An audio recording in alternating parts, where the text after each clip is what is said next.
Jeff Miley, one of the coolest, one of the funniest.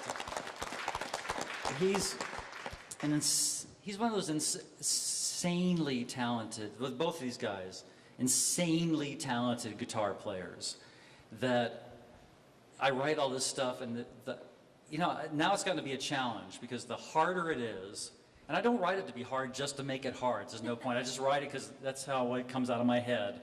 And Jeff will come over and I'll put this piece of paper in front of him, and it's got like, you know, insane, and he's kind of like, okay.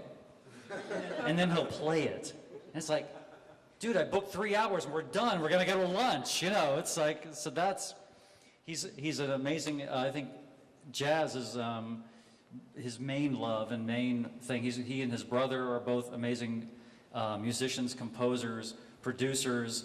Just in 2 or 3 great bands, one Code 3 and Bug is my favorite. He and his brother have a great band. They tour with Bug, so go look up Bug and Code 3 online, and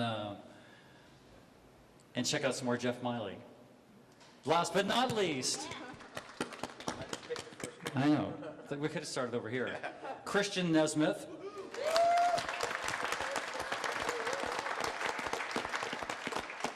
Again, the coolest, funniest, his guitar playing, his sounds, his tones, and I love playing with both these guys. He comes from music, he and I come from music from a similar place, so I love that about him. But he treats every song and writing and recording with Christian, it always comes from a great place of love and musicianship, and he approaches songs and he hears, you know, he hears the composition. It's not just like a guitar part, or I'm just going to play chunking chords, but he gets the song. He knows, I'm doing this, and this is why I'm doing this, and this is why, and this is what it has to be to make the song better. So, you know, I can't take credit for writing every single note, because, you know, Christian and Jeff both will come in and go, here, you know, and they give me all of their stuff, and they help make what was in my head better and realized. And he's my dear friend. And where's Darren? Darren Mora, who is shy. He just wants my microphone back. Dude, I need to go. He's our amazing sound man, and he's right, we all sound great.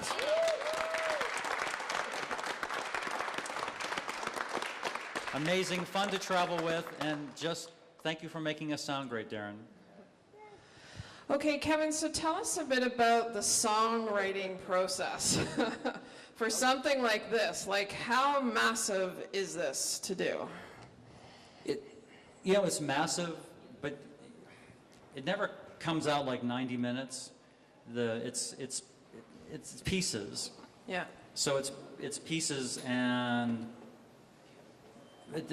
so each piece is not overwhelming and massive, because you can only work on, you know, because each scene you go, this is about Esmeralda, this is about the Hunchback, this is about, so you're working on pieces. So the challenge comes in, and I didn't make this up, but they talk about the Messiah, they talk about the, you know, the Hallelujah chorus, the big choruses that we all know and love, and then the arias kind of string them together. So they talk about in Messiah, the arias are, I mean, the oratorios, the big choral numbers are the pearls.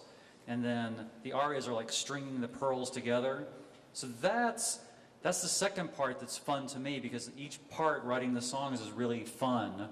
But then the real fun gets into like, okay, how can that part fit into that part? How can I make that part make sense with the next one? So at the beginning and the end, it kind of, you can't do the same thing for 90 minutes. You guys would have been gone long ago, but it's like, how can we all go on a journey and kind of make it interesting musically and vary it and not, so that's the part that can get kind of, that's the big part. Yeah.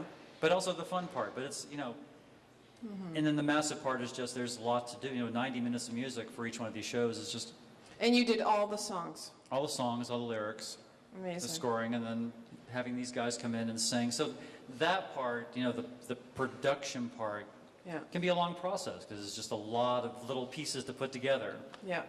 Now, I'm going to ask, anyone can answer this in the cast. I'd like to know one of the most rewarding things from working on these, are these cast members in the various productions that you do, or just this one? No, they've been in many various. So they've Okay.